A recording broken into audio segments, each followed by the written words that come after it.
Shalom, selamat pagi saudaraku yang diberkati Tuhan Yesus. Berjumpa kembali bersama saya Pendeta Heprono Priyanto dalam renungan harian PKB Reset GKI Pulang Pisau, Kamis tanggal 24 Juli tahun 2025. Firman Tuhan yang akan kita renungkan pada saat ini berdasarkan Almanak Nas GKI tahun 2025, yaitu dari Hosea pasal 4 ayat 1 sampai 19 dan perikop menentang iman dan bangsa yang tidak setia. Kita bisa baca firman ini secara utuh, secara mandiri dan pribadi. Dan sebelum kita bersama akan merenungkan firman Tuhan, mari kita berdoa. Allah Bapa yang bertata dalam kerajaan sorga, yang kami puji dan sembah dalam Yesus Kristus, kami bersyukur atas kasih-Mu yang senantiasa hadir untuk kehidupan kami. Bahkan Kau telah beri hari yang baru bagi kami untuk boleh menjalani dan melaksanakan aktivitas kehidupan di sepanjang hari ini, dan kami memohon pertolongan, penyertaan, perlindungan-Mu untuk aktivitas kami sepanjang hari ini. Dan saat ini bersama dalam kasih kami hendak mendengarkan firman-Mu yang menjadi penuntun kehidupan kami senantiasa. Biarlah kiranya kami dapat hidup setia taat sesuai dan seturut dengan firman-Mu, hidup menyenangkan Engkau untuk kepujian kemuliaan nama-Mu. Terima kasih ya Tuhan, kami berdoa dan bersyukur. Amin. Saudaraku yang diberkati Tuhan Yesus Kristus, Tuhan Allah kita adalah Allah yang baik dan penuh kasih. Ia tidak pernah sedetik pun meninggalkan kehidupan kita. Sebagaimana yang diungkapkan dalam salah satu Injil, yaitu Injil Yohanes pasal 3 ayat 16. Karena begitu besar kasih Allah akan dunia ini, sehingga Ia telah mengaruniakan anaknya yang tunggal, supaya setiap orang yang percaya kepadanya tidak binasa, melainkan beroleh hidup yang kekal. Namun, ketika kita melihat nas yang menjadi pembacaan dan firman Tuhan untuk kita pada hari ini, terlihat sebagaimana disampaikan oleh Nabi Hosea bahwa di dalam nas ini ditunjukkan bagaimana kemurkaan Allah kepada orang Israel. Namun sebenarnya kemurkaan ini adalah wujud kasih Allah kepada mereka. Mengapa? Karena kepedulian dan kasih-Nya lah Ia marah dan murka karena orang Israel telah melakukan apa yang salah dalam kehidupan mereka, baik dari segi keagamaan maupun dari kehidupan sosial masyarakat. Dalam kasih-Nya, Allah menghendaki bangsa Israel, mereka kembali kepada arah kehidupan yang benar dan setia dalam kehidupan keimanan mereka dan kehidupan mereka bersama dengan orang yang lain. Saudaraku yang diberkati Tuhan Yesus Kristus, demikian pula lah dalam kehidupan kita. Kasih Allah itu luar biasa, tapi kita sering membatasinya dan hanya melihat menilai bahwa Allah mengasihi kita, bahwa Allah menunjukkan berkat-Nya, Allah menunjukkan pertolongan-Nya kepada kita ketika Ia menghadirkan yang kita rasakan hal-hal yang bersifat kebahagiaan, hal-hal yang bersifat menyenangkan.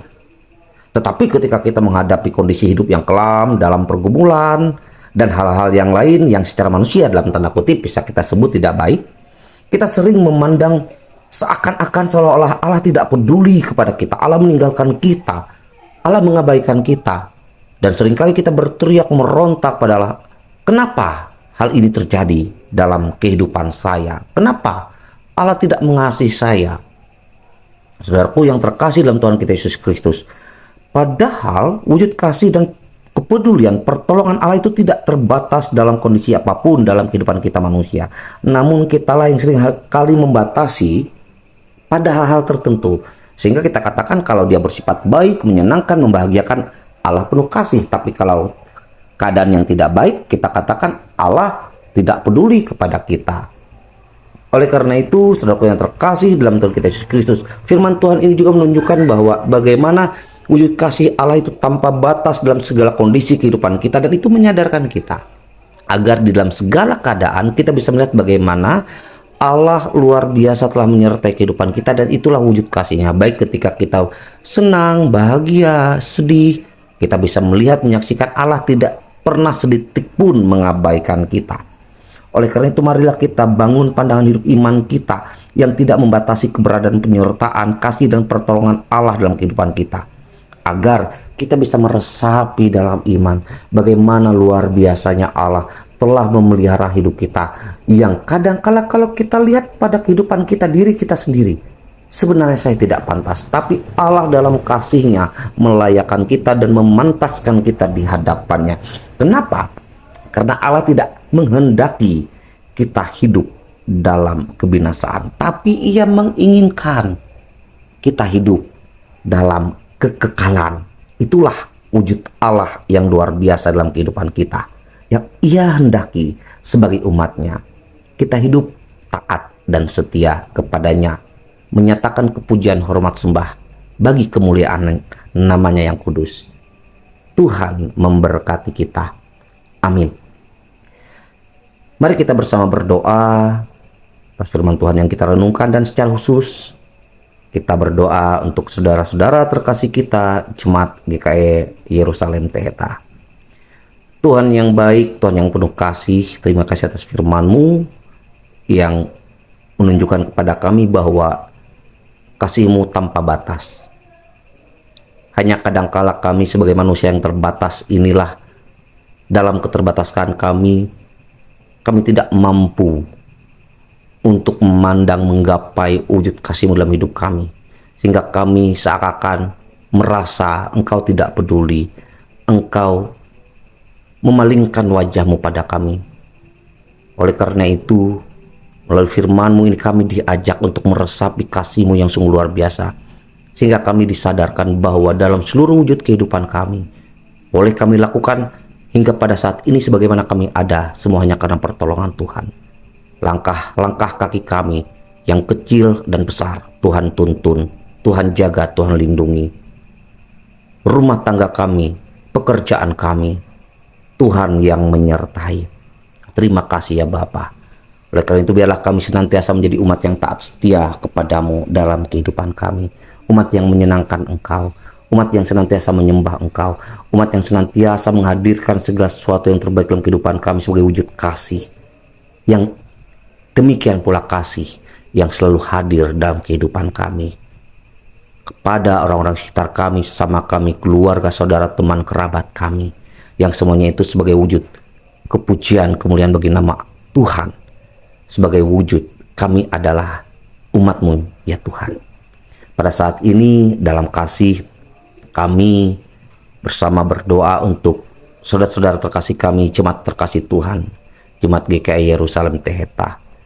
Kami serahkan seluruh rencana yang dimiliki oleh jemaat dalam penata layanan gereja, dalam program-program jemaat yang dimiliki, dan segenap kehidupan pelayanan mereka, pun kehidupan sosial masyarakat, ekonomi, di segenap kehidupan jemaat-Mu di Yerusalem THT. Tuhan berkati majelis pekerja harian berserta dengan majelis pertimbangan Badan Pemeriksa Keuangan dan seluruh bidang pelayanan yang ada di Jemaat Yerusalem THT beserta penetua diakon dalam penata layanan gereja bersatu hati, bergandengan tangan, memuliakan Tuhan dalam pelayanan bersama, sehingga jemaat terus bertumbuh dalam kehidupan iman yang kuat teguh, dalam kehidupan dimanapun mereka berada, dalam kemasyarakatan, dalam pelibatan pelayanan, dalam sukacita. Berkati segenap jemaat Tuhan di sana, setiap keluarga, dalam rumah tangga, dalam setiap usaha pekerjaan, setiap anak-anak muda, remaja, dalam pendidikan, pekerjaan, harapan, impian masa depan. Tuhan berkenan terus campur tangan atas hidup mereka. Terlebih kami bersama berdoa untuk panitia pentahbisan gereja Yerusalem THT yang direncanakan akan dilaksanakan di tahun ini.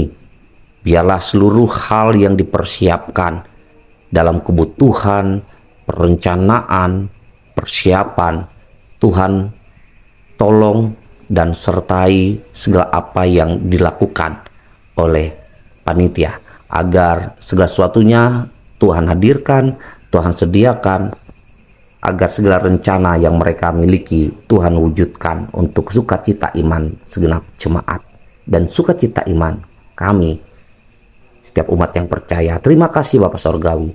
Lah doa permohonan yang kami naikkan dalam Kristus Yesus, Tuhan dan Juru Selamat kami. Kami berdoa. Amin.